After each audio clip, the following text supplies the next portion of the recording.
Good morning, everybody. G'day. And welcome back to Theology Thursday.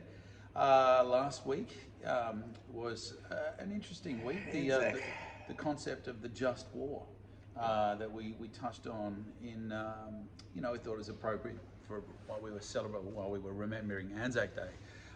But today's another sensitive topic. Talk to us, Dave. What are we talking about today? Okay, well, I was recently asked a question, and this question has come up a few times, but when I was asked this weekend, it just prompted it. The question about voluntary assisted dying, VAD as it's called, Right.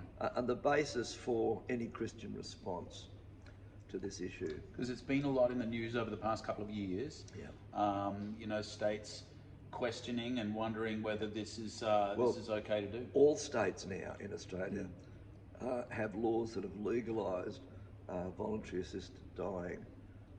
And these laws require a request and an assessment process. So this means that there's got to be two or more independent medical practitioners that respond to a request from a patient. And the two have to be in agreement. If the patient meets all of the requirements, the doctor can then prescribe a lethal substance to the patient, and then the patient self-administers that. Although in some circumstances where the patient maybe is, because of muscular issues, is unable to do so themselves, a doctor may administer it. Now, in years past, that was considered murder on the part of the doctor, but VAD covers that process. Right. So at present, consideration is actually being given to patients who live in a geographically isolated part of the country, especially those who are terminally ill and suffering significant pain. And the question is, should they be allowed to be approved for VAD via a telehealth consultation? Wow. And in order for this to happen, the Commonwealth Government is being asked to change legislation that currently prohibits the use of any carried service like phone, internet, whatever, to counsel or to incite suicide or attempted suicide, or to promote or provide instruction on a particular method of ending a life by suicide. So it has to be face-to-face? At the moment. Right. So these offences that I just mentioned then were introduced in 2005 to combat the pro-suicide internet chat rooms that were around at the time, and in response particularly to Philip Nishke, whose efforts to promote suicide as a means for ending the life of the terminally ill. The Commonwealth Government is currently considering a request from the State Attorneys General to consider this change to legislation. Wow. So currently all states do have voluntary assisted dying has been approved, but it has to be a face-to-face consultation with two doctors independently to tick all the boxes, and they want to see if obviously it's rare occasions where someone that is very remote in the middle of Australia can do it over the phone. Telehealth became pretty popular during the COVID shutdown, so now they're just extending it. I guess they're saying, look, there's just not enough doctors, etc. But it's a big call. You don't. It's not. Can I have some Panadol? This is about literal life and death. So to reduce that to a phone call. It's about a doctor breaching the Hippocratic Oath, but we won't go too far down that track. In terms of Christian moral and ethical considerations, VAD is just part of a range of terms that relate to the termination of life as a part of palliative care. Active euthanasia is a broad term that covers most of these things. Active euthanasia is a term to describe the intentional introduction of some form of drug or medicine that is designed to end the life before the life would naturally end. There's PAS, which is physician assisted suicide, sometimes called just assisted dying, where a medical practitioner intentionally helps a person to end their life by suicide by providing the drugs that the patient can self-administer. So that's the sort of thing that's VAD. And if we look at the moral and ethical issues around this topic, I think it's really important for us to distinguish these practices from what you just referred to, passive euthanasia. Right. They are quite different. Totally different. Passive euthanasia is the removal of treatment or machinery that may be said to artificially postpone death, right, without introducing any drug or other means to hasten death. So we're not talking about that. So We've got to bring a clear distinction. Right. So active euthanasia is what the VAD is about. The dilemma is all about. Yeah. This is what the controversy is all about. Is it okay to actually kill someone that would not die ordinarily? Yet. Passive euthanasia is just removing the life support. Examples would be where a patient uses or chooses to cease life prolonging treatment, where a family might turn off life support machinery. Right. Likewise, in palliative care, sometimes the level of palliative medication required to reduce the pain and suffering of the patient reaches such a level that it can cause death. Right. But it's not intentionally causing death. Its intent is to palliate, and the consequence can be death. So that's passive euthanasia. Orders to not resuscitate would also be included. You know, you can have on your life will, or whatever they call it these days, do not resuscitate. And that comes under the broad heading of passive euthanasia. I actually don't like the term passive euthanasia. I think that that's not euthanasia at all. To me, it's just, look, this person 50 years ago, 100 years ago, without modern medicine, would die. Yeah. It's not killing someone. To me, euthanasia definitely infers that we are, killing somebody. Withdrawal of treatment allows nature, or in our case, I'd say allows God, to take its course. So it's not considered to be actively initiating or hastening death by an artificial means. Look, if we go back to Genesis, which I know you love to do. Yes, of course. I can't avoid it. The book of beginnings. But if we seek out God's first words about people, we will not find that they were something like, "Let us make man to be like all the other animals and to have no real value." No, what he said, "Let us make man in our image," and the us and our is the Trinity talking together. So from cover to cover, the scriptures actually talk to us and tell us about God, but in describing him, in defining him, in a sense, they're also telling us about us, the image of God. They're telling us what he is like, and therefore, this is what we really are. We're made in his image. Our value. And this is where the whole Christian idea of the sanctity of life, that human life is unique, it is absolutely sacred. And that's why, you read in Psalm 139 where the psalmist writes, God, you have knit me together in my mother's womb. You know every part of me. This concept that God has created us uniquely and individually, and he loves us, deeply as his children. And so that is a sacred thing, and to take that life, that's why that is so heinous to most Christians. We were not made like any of the other animals that God created. We are special, unique, we are of immense value, made in that image of God. We were designed and created as the crowning achievement of all creation, so that we could proclaim the glory and grandeur of God himself, and to be uniquely able to relate to him as well. Crafted from the very nature and identity of God, humans are endowed with remarkable capabilities, incredible attributes, amazing potential. Indeed, human beings are the most important creatures in the entire universe. Interestingly, in ancient times, many nations spoke of their royal figures as the image or likeness, the son of their gods. Definitely the Egyptians did, didn't they? They went through several iterations of how they viewed the Pharaoh, but the Son of God was one of them. That was common.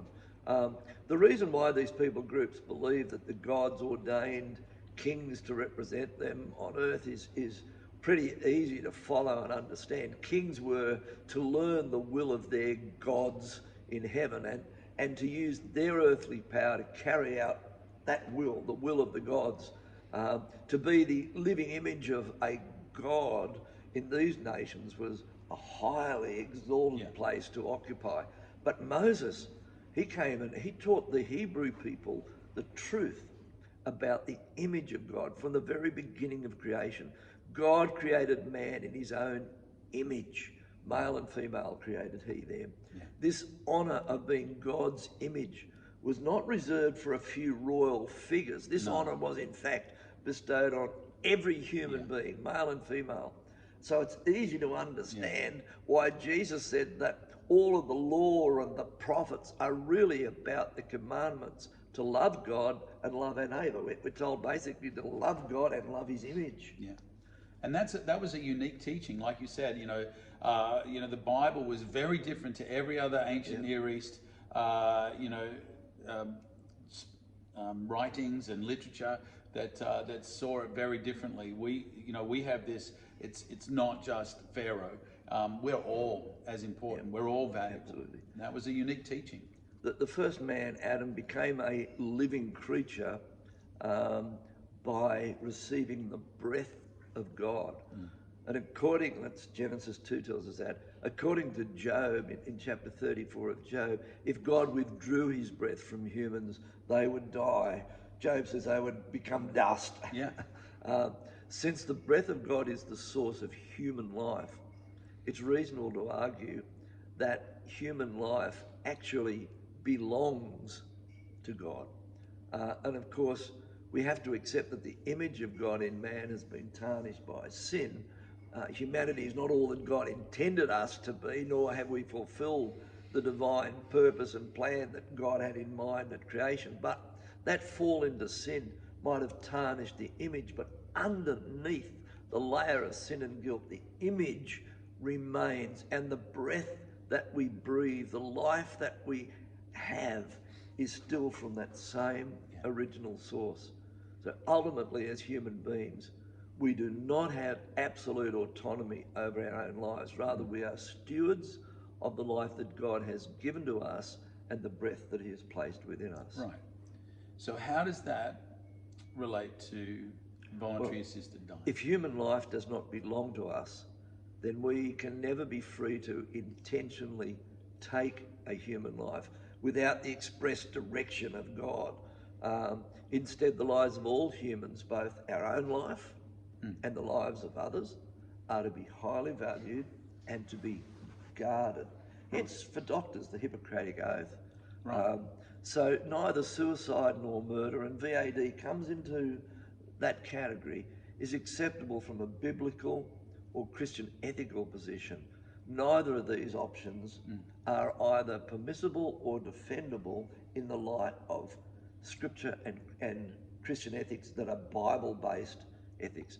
I know some liberal theologians are going to argue against that, but biblically there can be no argument. I think like last week's topic that we covered, is there ever an argument for a just war?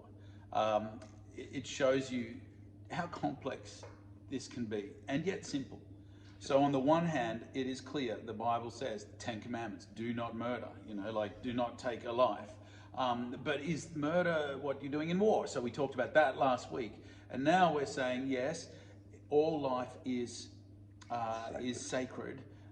This sanctity of life concept that we have. So the just war is one of those very few examples, very few rare examples where regrettably human life may have to be put at risk. But this is one that is very different to that. Yep. It's not the same as a just war. When you have somebody that is asking to have their life taken from them, and it wouldn't not necessarily, you have to exhaust every other possibility. You have to, especially with modern medicine the way it is. Look, We can. What I mean is that modern medicine can provide incredible palliative care, and sometimes government legislations are preventing them using certain medications that are the most effective at pain relief. For example, in England, in certain places in England, they use medical heroin because it is known to be one of the most effective painkillers, and yet it has very few, if any, side effects other than addiction. So, to somebody who is terminal, perhaps they need to be, considering these alternatives. Opposing, or maybe I could ask the question, is opposing VAD ignoring the needs of those who are suffering? And I would suggest that it's not. It's rather a declaration that God, whose ordinary way is to work through human relationships, can be trusted to make the whole of life, the whole of our life, a place where Christ is at work. Essentially, VAD denies what Christians believe, that there is no part of life where God abandons us, and there is no part of life beyond the workings of God's grace. Look, the wish of many with terminal conditions to be freed from living with relentless suffering is understandable. My own mother died of cancer. I know what it is like to watch, and it is not nice. And of course, many might see death as a release. Of course, Christians have to also bear in mind that the end of life on earth for someone who's not born again may not bring release really at all. Yeah. And while they live, while they have breath, there's still a chance. Yeah. I know that sounds harsh, but I think we've been pretty realistic in this. Yeah. If we believe as Christians that dying unforgiven leads to an eternity without God, an eternity of separation from God, then surely we as Christians must hold on to every life, giving them that every last opportunity. And I'm sure you have. I certainly have seen deathbed conversions where people are aware and they know that, okay, I'm not long for this world. I need to get my life right with God. And thankfully they do. I actually saw a deathbed conversion where the patient who was expected to die within the next day or so got converted and got healed at the same time. Amazing. Anyway, some people naturally want to take control in times where it seems that they're experiencing a total loss of control. And that is completely understandable. I would want that. I wouldn't want, there's no control left in my life. I'm suffering, all of this. Please give me the dignity our personal dignity and independence. Of having some form of control. Yes, 100%. I can understand, all of those things, our dignity and independence and self-sufficiency can be profoundly damaged by the unstoppable progress of disease. But for the Christian, we must never allow our emotions to override absolute biblical principle. And we must be prepared to support the dying in every practicable way and always seek to manifest and to bring the presence of Christ, in whose image we and the suffering one were created. We must tell every generation the truth of God's word, that life is God's to give and His alone to take.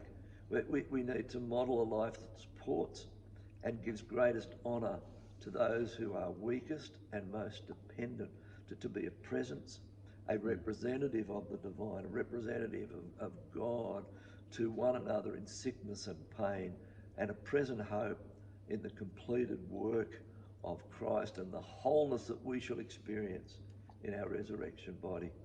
Yeah. When we think about VAD, mercy killing, euthanasia, we generally think about people who are given this option in the midst of great suffering, and that's what we've been talking about. That they want to put an end to the pain that even modern medicines are unable to palliate, where the painkillers just don't cut it. However, the reality is that many are given this option long before they encounter any significant pain. Some are even offered VAD because of emotional distress. Yeah.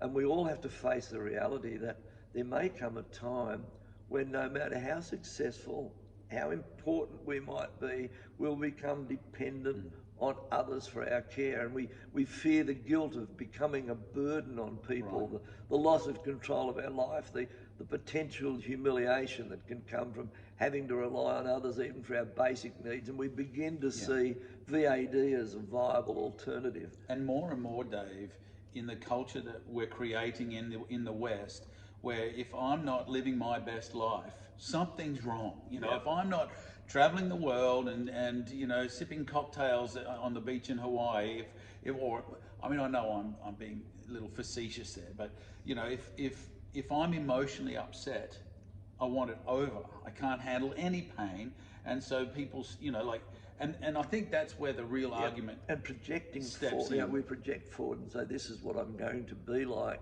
and so we opt for VAD now. So even if there was an argument for people who are terminally ill in unstoppable or unbearable suffering that palliative care can't help, even if there's an argument for those people, that's rare because palliative care has come so far. Yeah. It's the slippery slope of allowing this, allowing VAD, a voluntary assisted dying, the slippery slope is we start there and then we build an argument on that, on the rare occasions where palliative care cannot help. And that argument doesn't hold, as we've just said, but nonetheless. Yeah, but even if you did concede, okay, that's fine. The slippery slope, as we've seen with abortion, the slippery slope is that many more people would be affected by this or would consider this as an option, that there are other alternatives. There is palliative care. There are ways, you know, life is not always going to be this way. You can live And in this situation, VAD clearly undermines the foundational biblical affirmation of the equal worth of human individuals, because you know, suggesting that some human beings that their lives are not worth living because of some of these situations, that these lives that are not worth living can be directly and intentionally ended with the aid and blessing of the state is so contrary. That's right. Who determines what's worth living? Is it got to be a 100% healthy, you know, what about people who do have handicaps? Is their life worth living? Of course it is. You know, it's not the life, that the breath of God in us is where that sanctity of life comes from. That's where that's what it boils down to. Our worth, our dignity comes from Imago Dei, that the fact that we bear God's image, and the value and dignity of that fact cannot be diminished by sickness or by pain, whether it's physical or emotional. I think, can I just, I do want to just clarify something I think I just said when I compared it to abortion. What I meant in that is that sometimes the argument for terminating a pregnancy, the arguments are based on or are created from very rare circumstances where a couple may, you know, in tragic circumstances decide that there's no option but to terminate this pregnancy. And I don't think there's any circumstance, by the way, that for any. But even if there was, what they're ignoring is that the vast majority of terminations are convenience. Yes, they are just. Oh, I don't feel like having a baby now. I know a couple that they're wealthy people. They have children. They got pregnant. Went, oh, we don't want another one. And VAD can become like that. And that's what I'm getting at. Is that the same argument for is the slippery slope argument. You start at you know this you know very compassionate sounding argument that is reasonable and it's understandable, and somebody who's in incredible pain, for example, or you know, and they've got independent doctors that cannot be manipulated in any way. That's the fine end of the argument. And we hope for that ideal, but we know that with the abortion argument, for example, that the vast majority, as I said, the vast majority of terminations are convenience. And they're nothing to do with all of those fine the edge of the wedge, the fine end of the wedge arguments. It's got this thing, and I guess that's my biggest concern with you know euthanasia and determining that any life, whether it's abortion or euthanasia, that any life is not worth living fundamentally rejects this God-given dignity, and therefore can never be an acceptable practice from a Christian perspective. Although it might seem like an act of compassion, killing should never be seen, never mistaken for, never be a means of or substitute for caring. Absolutely. And again, look, Dave, as much as we don't like to admit it, there are people, and it's a large section. I know plenty of people whose morals are non-existent, and that would manipulate their old mum or their old dad who's in their 80s and a bit frail. Elder abuse. You've had a good life. Elder abuse is common. We know that, we see it in the news all the time. So encouraging old mum to, kick the bucket, you've had your time, you've had it, and so that I can get my inheritance, that is not outside the realm of possibility. In fact, that is a common motivation, and that's one of the arguments where people are saying, this is the slippery slope argument. You start by saying, like there's this one person who's got terminal cancer and is incredible suffering, but what you're not seeing is people that are lining up to encourage their elderly to end their lives so that they can have the inheritance. People mock the slippery slope argument, but the evidence is really in already on that. Look, this is an incredibly sensitive issue. There are so many other things that we could say about this, but I trust that just this simple outline that we've given might help you to understand a Christian and biblical perspective of this important social issue. And it is important, and it is very much a current social issue. If legislation comes before the Parliament, I think it would be to change the Telegraph Act, which basically, I know it sounds weird when they're going to introduce legislation to change the act relating to the transmission of material on phones or internet or whatever. We say, how can that have a moral implication? But it's really all about this. And so we should write to senators and our local members to oppose any change to the act. I think that would be an even more terrible step than we have at the moment with VAD in its current legal status. Well, that's given us a lot to think about, and I know that the media generally don't give you the the other side of the argument, so it's not easy sometimes for people to wade through the arguments that, or the media that comes through promoting these things. But it is important, as you said, and I think as we think about it and study and consider the implications, it's something that, like you said, maybe we should write a letter to our local member and ask them to consider not changing the act. So God bless you this week. Thanks again, Dave, for that. Something for us to think about. And we'll be back next week with some more Theology Thursday.